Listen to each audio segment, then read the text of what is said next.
Hello, I'm Dr. Manuel Saldivar. In this video, we'll be looking at Chapter 6 in Feldman's text, Essentials of Understanding Psychology.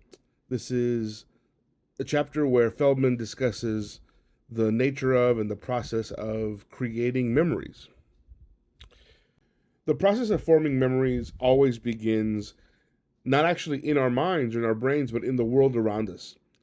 Somewhere in the world, there will be a stimulus, singular, or stimuli, plural, that represent some information that we need to recall.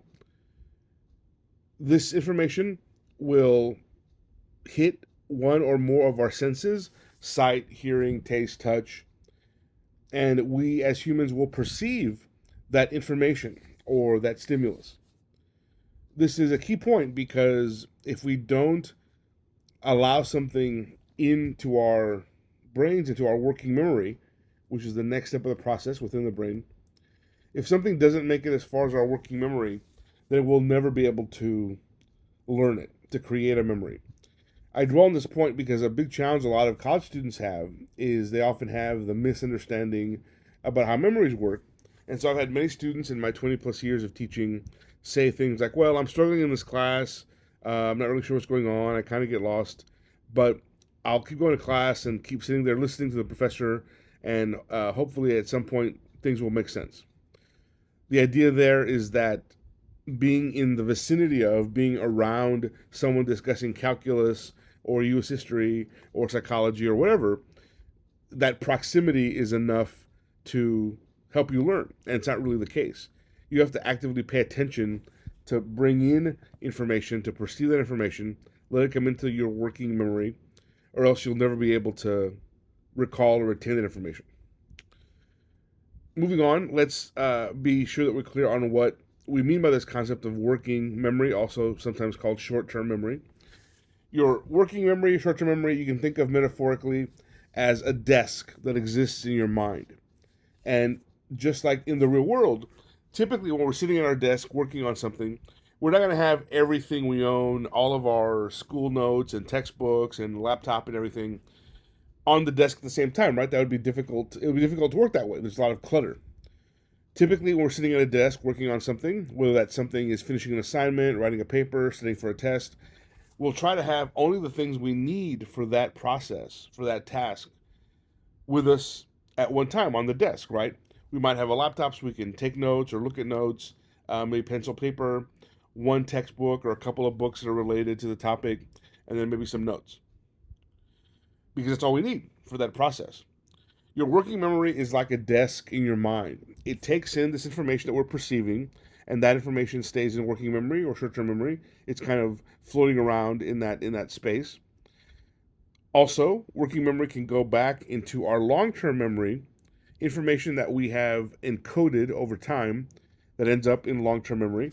Encoding just means ascribing some kind of meaning or significance to information. This meaning or significance is what helps us recall information, take it out of long-term memory, and bring it back into short-term memory. So short-term memory is where we do stuff that's a part of our brain that is kind of helping us exist moment to moment because we're taking in new information. Often that information may require us to solve some problem, accomplish some task, do something, but we need some information, some memories that we already have in order to do that thing. So as a student, for example, you've been a student for a long time. If you're in college, you've spent many years in middle school and grade school and high school. So for example, if you're taking a class like this one on psychology, you may be learning psychology topics, so that information is new to you. But you know how to be a student, you know how to take notes, you know how to think about vocabulary, how to prepare for tests. So at any given moment, your working memory is taking in new information that you're perceiving from the world around you, retrieving information from your long-term memory, information on how to take notes, information on the English language, information on the Roman alphabet. You know, we write English in the Roman alphabet. We don't think of that as a memory, but at some point we all have to learn the alphabet, right? That's something that your working memory would pull out of long-term memory because that's among the bits of information you need in order to read a textbook, let's say, that will help you learn new concepts. Now, as you can perceive, there's a lot of stuff happening with working memory. Working memory is very much a central part of this process of forming memories and also of just letting us exist and live day to day. But working memory is finite. It only has so much space. It can get easily overwhelmed. This is why things like cramming over the long term are not very effective. Most students have had an experience, let's say in high school, where you had a particular course, you had to memorize a lot of information, so you crammed it, you wait till the last minute for whatever reason, because of your schedule, your life, whatever's going on. You end up cramming that information in a day or a couple days, you take the test, and then within hours of taking the test, whatever your performance was, however good or bad your grade was, a little bit of time passes, and then all that information you had went poof. It's no longer in your memory. You kind of spat it all out metaphorically on the test, and then the knowledge is gone. You didn't really form long-term memories. You just stuffed a lot of information in your short-term working memory, and it was kind of swirling around in there, and you released it on a test or exam. And having done that, then because there was never a long-term memory formed in the first place, all that knowledge is gone. That's why we're looking at this process. It's important for you to understand how memories are formed so that you can most efficiently form long-term memories that will help you learn new information, learn new concepts, but most importantly, be able to recall that information, bring it into short-term memory when you need it. Don't cram. Don't try to overwhelm your short-term memory. Try and study in bite-sized pieces. Be attentive to what you're trying to learn. Don't assume that sitting there in a classroom with someone talking about calculus, you'll magically learn calculus. Don't assume sitting in the library with the calculus textbook open in front of you that somehow you'll magically learn calculus. You need to pay attention, to want to learn, to want to perceive the information. Bring it to short-term memory. Go through this process of encoding where you ascribe some kind of meaning or significance to information. Among the ways we do that, by the way, are by engaging with the information, thinking about these concepts. What does this mean? How can I use this information? What role does it play in my future career, for example? These are the kinds of questions we may ask.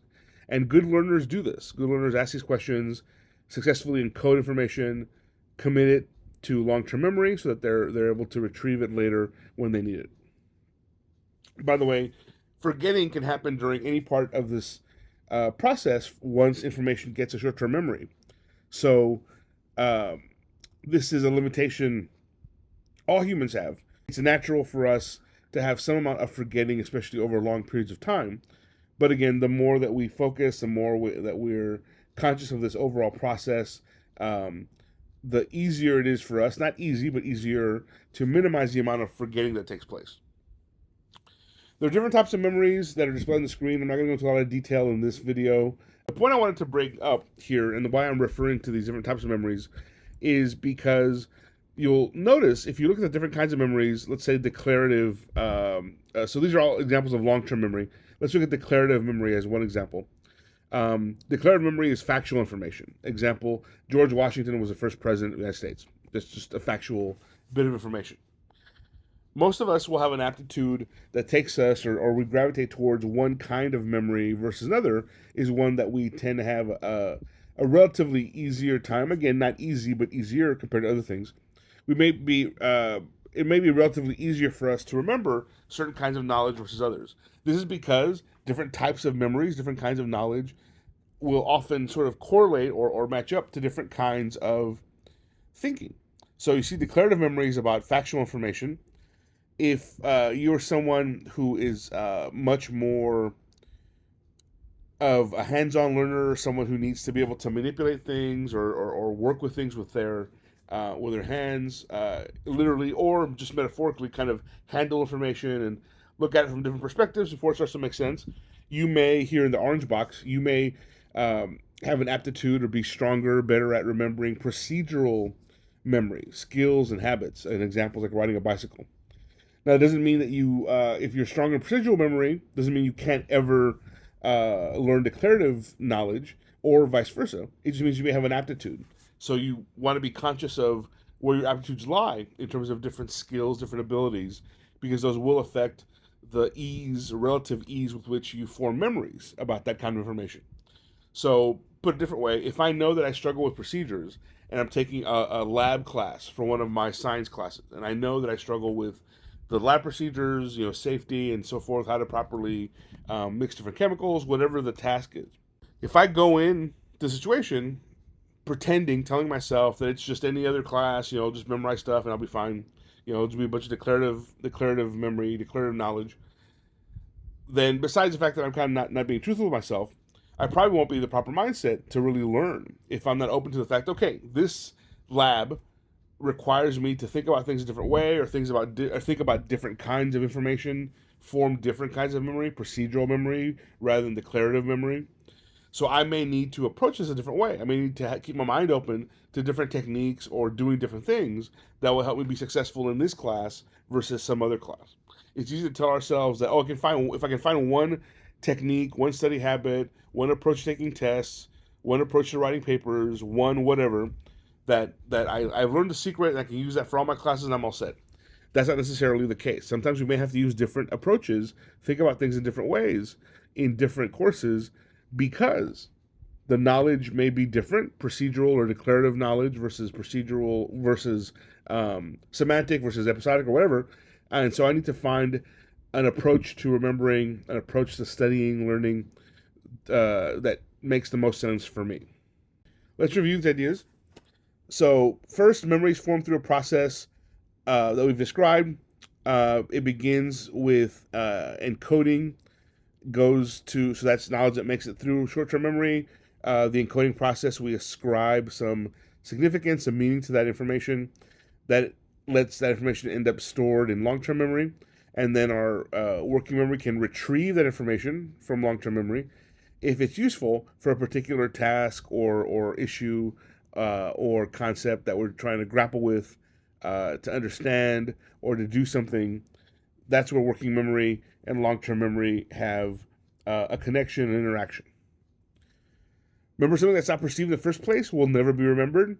Don't be a student that tells yourself incorrectly, well, I'm having trouble with the class, but instead of asking questions or going to the faculty member's office hours or rereading the textbook or whatever, I'm just going to go and sit in class and hope that somehow magically being in the room while calculus is being discussed will help me learn calculus.